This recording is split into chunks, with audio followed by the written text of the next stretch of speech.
नमस्कार। अष्टावक्र गीता संजय की नज़र से फिर इस एपिसोड में आपका स्वागत है। दिल से, हृदय से और कृतज्ञता के साथ आपको धन्यवाद भी देना चाहता हूँ, क्योंकि ये ज्ञान बहुत ही विशिष्ट है। क्योंकि इसमें विचार नहीं है, अनुभव है। और अनुभव भी सिर्फ उन्हीं को जिनके जीवन में भोग पक गए हैं, जिनके जीवन में संघर्ष आ गए हैं, जिन्होंने बहुत सारे दुख देख लिए हैं। अगर आपको भी लगता है कि आपकी भी मन स्थिति कुछ इसी तरह की है, तो ये अष्टावक्र गीता प्राचीन होते हुए भी आपके लिए उपयोगी साबित हो सकती है। आइए हम अध्याय संख्या 4 की तरफ चलते हैं। हमने पहले बात की थी अध्याय संख्या 3, जिसमें अष्टावक्र इस बात की जांच कर रहे हैं, अवलोकन कर रहे हैं, परीक्षा कर रहे हैं कि राजा जनक को भला कौन कौन सी बातें समझ में आ गई है। और लगातार वो राजा जनक के चेहरे की तरफ भी देख रहे हैं, क्योंकि वो ये देखना चाहते हैं कि इसके शरीर में किस तरह की तरंगें उठ रही है। हमारी भी हैसियत हमें तभी पता चलती है जब लोग हम पर इल्जाम लगाते हैं, जब लोग हमारे पे अंगुलियां उठाते हैं, जब लोग हमारी आलोचना करते हैं, और उस समय हम कितने शांत भाव से सुन पाते हैं, या मैं कहूँ हमारे ज्ञान की पराकाष्ठा का पता चलता है। राजा जनक बहुत संयम से सुन रहे हैं, और अब बारी है राजा जनक की, और राजा जनक बड़ी सहजता के साथ जवाब देते हैं। आइए इस यात्रा पर हम आगे बढ़े, लेकिन एक उपयोगी बात बताते हुए। वो उपयोगी बात यह है कि हमें भला कैसे पता चले कि ये काम वासना है या ये प्रेम है। ये कितना गहरा सवाल है। अक्सर लोग काम वासना को प्रेम समझ लेते हैं। आइए जरा इसको जानें। देखिए, अगर आप भी आध्यात्मिक यात्रा में हैं तो आपने जरूर नाम सुना होगा मूलाधार। और मूलाधार के ऊपर स्वादिष्ठान, फिर मणिपुर, फिर अनाहत चक्र जो हृदय के पास है। देखिए, अगर स्वादिष्ठान चक्र पर काम ऊर्जा सक्रिय हो रही है और आप काम में उतर जाते हैं तो ये फिर काम वासना है। लेकिन अनाहत चक्र में आप में प्रेम उपजा है और उसके बाद में आप काम वासना पे उतरते हैं तो ये प्रेम है, ये अलाउबल है, ये किया जाने योग्य है। अगर प्रेम भाव है, अगर प्रेम हृदय में उपजा है और उसके बाद में काम में उतरा जाता है तो ये काम भी पूजा है। और काम बुरा भला कैसे हो सकता है? जो हमारी पकड़ है, जो हमारी समझ है, वो बहुत महत्वपूर्ण है। आइए हम देखिए कि हमारे जीवन में वास्तव में प्रेम है कि काम है। अगर हमारी ऊर्जा अनाहत चक्र से स्वादिष्ठान की तरफ मूव करती है तब निश्चित रूप से ये प्रेम है, ये भाव की एक बात। आइए हम आगे आरंभ करते हैं कि अष्टावक्र की गहरी आलोचनात्मक बातें सुनकर भला राजा जनक की मनोस्थिति क्या है और वो किस तरह से अपने भाव के बारे में बताते हैं। क्योंकि राजा जनक को विचार नहीं देने, राजा जनक को तो अपनी भाव बताने हैं। क्योंकि आत्मज्ञान भाव से संबंधित बात है। ये कोई दर्शन नहीं है, ये कोई विचार नहीं है, बल्कि अपनी मनोदशा को बताने का तरीका है। आइए देखें कि वो कैसे और क्या अभिव्यक्ति कर रहे हैं। इस अध्याय में बहुत कम बातें होती है, बहुत कम श्लोक है, सिर्फ 6 और 6 श्लोक में राजा जनक अपनी मनस्थिति बतलाते हैं कि उनके मन में क्या चल रहा है। कभी कभी आप ये सोचते होंगे कि हमें आत्मज्ञान का ख्याल ही क्यों नहीं आया, हम पहले क्यों नहीं सोचे इस बारे में।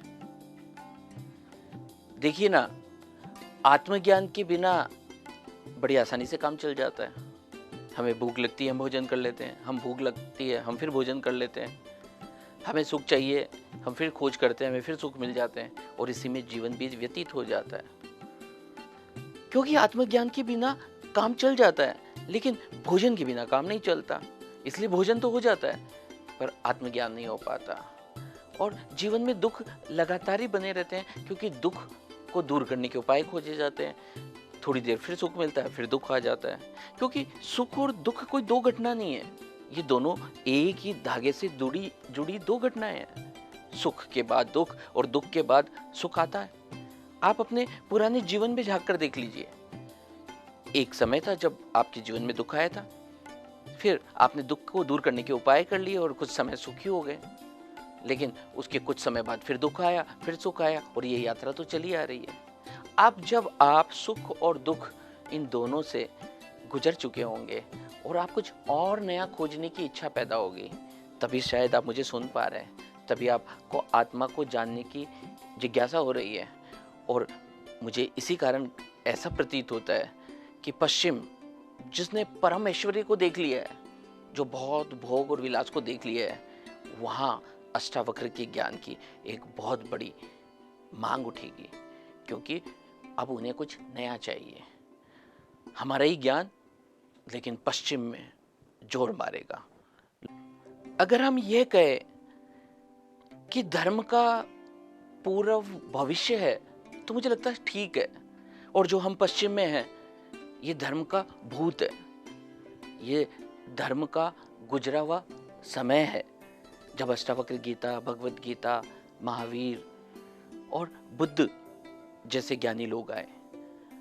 हम अगर चाइना में भी देखें तो लाओ त्से भी ईश्वर की बात करते थे। लेकिन मुझे लगता है कि अब हम एशिया थक गया है।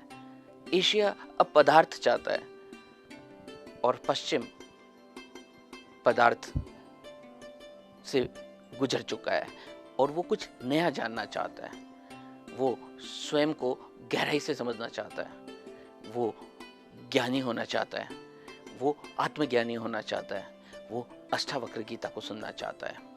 और एक बहुत ही सामान्य ज्ञान की बात है, आप किसी बच्चे से कहते हैं कि ऐसा कर लो, तो आपको उसे कुछ बड़ी चीज देनी पड़ती है जो उसकी नजर में बड़ी है। जैसे आप उसे अग्नि से हटाना चाहते हैं तो आप उसे खिलौना देते हैं, वो अग्नि से हट जाता है और खिलौने को हाथ में ले लेता है। इसी तरह से जब तक हमें कोई बड़ी चीज नहीं मिल जाती, हम छोटी को छोड़ने को तैयार ही नहीं होते। देखिए ना, हम सब लोगों के अलग अलग स्तर हैं। आइए हम प्रथम स्तर की बात करें, ये कर्म का स्तर है। ये भगवत गीता का विषय है, कर्म योग, कर्म की बातें। अष्टावक्र तो नहीं कर रहे ये बातें। प्रथम स्तर कर्म का है। जब आदमी कर्म करके थक जाता है, उसे लगता है मैं जो चाहता हूँ वो क्यों नहीं होता, वो क्यों नहीं होता और वो क्यों नहीं होता, तो फिर वो आगे चलता है ज्ञान मार्ग पर। दूसरा स्तर है विचार का स्तर। और जब वो विचारों से भी थक जाता है, क्योंकि विचार बार बार दिमाग में चलते हैं और गहराई से चलते हैं। आप बहुत सारा काम कर ले, आप नहीं थकेंगे, पर आप बहुत ज़्यादा चिंता कर लीजिए, बहुत ज़्यादा विचार कर लीजिए, आप थक जाएंगे। क्योंकि हमारा मस्तिष्क बहुत सारी ऊर्जाओं को अपने अंदर खींच लेता है। मस्तिष्क हमारे शरीर की सबसे अधिक ऊर्जाओं का उपभोग करता है।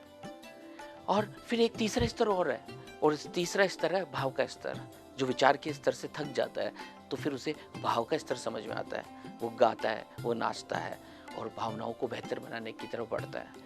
और वैसे भी देखो ना, अगर हम विज्ञान की भी बात करें तो हमारी ब्रेन से ऑक्सीटोसिन निकलता है, सेरोटोनिन निकलता है, मेलाटोनिन हार्मोन निकलता है, एंडोफाइन हार्मोन निकलता है। ये किसी भावना का ही तो परिणाम है। विचार गहरे जाते हैं, भावनाओं में बदलते हैं, और ये तीसरा स्तर है। जब आप इस तीसरे स्तर से भी आगे बढ़ जाते हैं तब आपको चौथा स्तर मिलता है। ये साक्षी भाव का स्तर है या आत्मज्ञान का स्तर है। मुझे नहीं मालूम आप किस स्तर पर हैं अभी। हो सकता है आप इन तीनों ही स्तर पर हो, लेकिन जब ये तीनों स्तर में चौर होंगे और आप कुछ और नया खोजेंगे तो फिर आपको अष्टावक्र गीता की तलाश होगी। राजा जनक अष्टावक्र की बातें सुनकर अपने अंदर उठ रहे भाव की अभिव्यक्ति करते हैं। वो कहते हैं अपने गुरु से कि आप महलों के सुख, स्त्री और उन सब तमाम विलासिताओं की बातें करते हैं, पर मेरे मन में तो ये सब खेल जैसे दिखाई दे रहे हैं। और मुझे तो ये महसूस हो रहा है कि ये सब चीजें हैं तो है, पर मुझे इससे क्या। ये सब तमाम सुख सुविधाएं अब मेरे मालिक नहीं है। मुझे तो अब मालिकियत का एहसास हो रहा है, मुझे तो आत्मज्ञान की अनुभूति हो रही है। मुझे अब ये जितनी भी परिस्थितियां हैं जिनका अष्टावक्र गुरु आप जो कह रहे हैं, वो सब मुझे एक खेल सी प्रतीत हो रही है। अष्टावक्र उनके चेहरे के भाव को देख रहे हैं, क्योंकि राजा जनक पहुंचे हुए हैं। वो जो बोल रहे हैं उनकी बातों में तथ्य है। वो एक निर्बोध बालक की तरह अपनी मन स्थिति को बतला रहे हैं। उन्हें अब सब चीजें खेल जैसी प्रतीत होने लगी है। उन्हें लोभ, उठता हुआ लोभ, भावनाएं, तरंगे सब दिखने लगी है। जरा आप भी सोचिए, क्या कभी आपने इस बात पे प्रयास किया है कि आपके मन में क्या विचार चल रहे हैं? क्या कभी आपने ये विचार किया है कि आप इस बात पे गौर करें कि आपके मन में कौन सा भाव जन्म ले रहा है? आपका मन में क्या तरंगे उठ रही है? जब आप इस यात्रा में आगे बढ़ेंगे तो आप सोचने को विवश हो जाएंगे। आप मालिक बनने लगेंगे, अपने विचारों के मालिक, अपनी भावनाओं के मालिक, अपने शरीर के मालिक। और ये अष्टावक्र समझा रहे हैं, साक्षी होना, आत्म साक्षी होना। राजा जनक फिर कहते हैं, आत्मज्ञानी बनने की इच्छा तो देवताओं को भी रहती है। देवताओं को क्यों रहती है? क्योंकि देवता भी बंधे हुए हैं। देखिए, आपको भी कुछ बड़ा पाने की इच्छा है, आपको दुख नहीं चाहिए, आप पुण्य करते हैं और पुण्य करने के बाद में भी आप कुछ और पाने की इच्छा करते हैं, तो आपको मोक्ष थोड़ा होता है, तो आपका मोह थोड़ा क्षय होता है। आपको कुछ अच्छा मिल जाता है क्योंकि आपने कुछ अच्छे काम किए, आप देवता बन जाते हैं। लेकिन देवता बनना छोटा नहीं है साक्षी बनने के सामने। देवता भी इस बात की इच्छा रखते हैं कि साक्षी भाव आए, आत्मज्ञान हो। तो आत्मज्ञान कितनी बड़ी चीज है, इसकी व्याख्या कर रहे हैं राजा जनक, और ये बता रहे हैं उसके बाद तो सुख और दुख एक से लगते हैं। ऐसा लगने लगता है कि कुछ समय बाद ही दुख पुनः सुख में बदल जाएंगे और आदमी साक्षी बनकर इन सब परिस्थितियों को देखने लगता है। और ये भाव जब आ जाता है तब मन शांत हो जाता है, क्योंकि मन ज्ञान के अधीन आ गया है और ज्ञान आत्मा के अधीन आ गया है। राजा जनक फिर अपनी संवेदनाओं और भावनाओं को व्यक्त करते हैं। वे बताते हैं कि आप मुझे कामनाओं की बात करते हैं, आप काम वासनाओं की बात करते हैं, आप क्रोध की बात करते हैं, आप प्रसन्नता की बात करते हैं, आप मेरे अंदर जो विचलित अवस्था है उसकी बात करते हैं। लेकिन मैं तो अब इन सब से परे निकल गया हूँ। कुछ इस तरह से जैसे आकाश में बादल हैं और धरती से धुआं उठता है, वो आकाश को स्पर्श भी नहीं कर पाता। ठीक उसी तरह से मुझे ये सारी संवेदनाएं, ये सारी उत्तेजनाएं, ये विचलन, ये काम और वासनाएं उठते हुए जरूर प्रतीत होते हैं, पर मुझसे जुड़ नहीं पाते, उसी बादल की भांति जिससे धुआं जुड़ नहीं पाता। देखिए ना, अपनी मनस्थिति को समझा रहे हैं राजा जनक। राजा जनक ये बता रहे हैं कि उन्हें क्या अनुभूति हो रही है। हमें भी जब आत्मज्ञान हो जाता है तब हमारे मन में जो विचार और भावनाएं चलते हैं वो उस धुएं के समान ही हैं, जो चल रहे हैं लेकिन हम उससे जुड़ नहीं रहे हैं और हम उन्हें बड़ी दूर से साक्षी भाव से देख रहे हैं। यही तो आत्मज्ञान है, यही तो अष्टावक्र राजा जनक को समझाना चाहते थे। राजा जनक फिर अष्टावक्र से कहते हैं, जिसने स्वयं को एक ही जान लिया है और पूरे जगत का एक हिस्सा ही मान लिया है और सब में एक रूपता ही देख ली है, तो उसकी स्थिति तो बिल्कुल अलग हो जाती है। जिसे तुम मृत्यु का डर कह रहे हो, वो मृत्यु का डर तो डर रहता ही नहीं है। मृत्यु का डर तो तभी है ना जब दो चीजें हो। भय तो तभी होना जब दूसरे का आभास हो, जब दूसरा भी अपना सा ही प्रतीत होता है। तब तो वो जो सर्प सा लगता था अंधेरे में, अब तो ज्ञान हो गया है, वो रस्सी दिखने लग गया है। क्योंकि एक रस्सी सर्प दिखता है क्योंकि अंधेरा है, क्योंकि अज्ञान है। लेकिन जैसे ही ज्ञान होता है वैसे ही द्वंद्व खत्म हो जाता है। जब दो है तभी तो डर है। जब मैं सब में रब देखता हूँ, जब मैं सब में ईश्वर देखता हूँ, जब मुझे आत्मस्वरूप का एहसास हो जाता है, जब मैं सब में एक देखने लगता हूँ, तब तो मैं शक्तिशाली हो जाता हूँ, तब तो मैं पावरफुल हो जाता हूँ, तब तो मैं साक्षी हो जाता हूँ, तब तो अद्वैत खत्म हो जाते हैं, तब तो सब आसान लगने लगता है, तब तो आनंद घटने लगता है। और यही बात अपनी मन स्थिति राजा जनक अष्टावक्र को समझा रहे हैं। आइए हम और आगे चलते हैं और कुछ नया जानते हैं, क्योंकि इस अध्याय में कुल 6 बार राजा जनक बोलते हैं, 6 श्लोक है, और हम ये कहें कि 6 मनोदशा है। और वो उसी तरह से बोल रहे हैं जिस तरह से एक बालक बोलता है, जिसमें कोई कपट नहीं, कोई प्रायोजन नहीं, कोई झूठ नहीं, और इसी भाव से यात्रा आगे चलती है। एक बार की घटना है, राजा जनक के महल में आग लग जाती है और दूत आकर राजा जनक को दूर बैठे ये सूचना देते हैं। पर वो देखते हैं कि राजा जनक के हाव भाव में कोई परिवर्तन ही नहीं होता। हमारे घरों में भी दुर्घटनाएं होती हैं, लेकिन हमारे हाव भाव बदल जाते हैं। अगर हमारे घर में दुर्घटना हो गई है या हमारे घर में कोई बीमार हो गया है, तो जो कुछ करने वाला है वो तो डॉक्टर है। आप और मैं तो उसे अस्पताल तक ले जा सकते हैं। अब इतनी छोटी सी बात हमें समझ में नहीं आती और हम अपना चैन खो देते हैं और बेचैन हो जाते हैं, भयग्रस्त हो जाते हैं, तनाव में आ जाते हैं। ये इसी वजह से तो है क्योंकि हमने दुर्घटना को ही स्वयं मान लिया है, क्योंकि हमने दृश्य को ही दृष्टा मान लिया है, क्योंकि हमने स्वयं को शरीर मान लिया है, क्योंकि हमने स्वयं को विचार और भाव मान लिया है। ये मानना ही तो सब कुछ है, क्योंकि जो हम मानते हैं हम वही तो हो जाते हैं। आप क्या अपने आप को मानते हैं? असल में आप वही होते हैं। आइए इस बात पे गौर करें कि हम अपने आप को क्या मानते हैं। बात छोटी सी है बट बहुत ही गंभीर है।